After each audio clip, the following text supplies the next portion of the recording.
April মাসে BJP সরকার এলে মে মাসের ক্যাবিনেটে আমরা আপনাদেরকে 1 জুনের আগে 3000 টাকা করে আপনাদেরকে ঢুকাবো।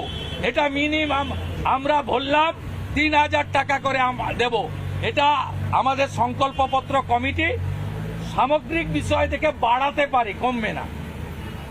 আমি দায়িত্ব নিয়ে আপনাদের বলছি, আমরা ভারতীয় জনতা পার্টি কথা দিয়ে যাচ্ছি, রাজ্য সরকারের যে 10 লক্ষ ভ্যাকেন্সি ফাঁকা আছে, আমরা 6 মাসের মধ্যে নিয়োগ প্রক্রিয়া চালু করে আমরা হরিয়ানার 3,55,000 6 মাসে কমপ্লিট করেছে, আমরা করব।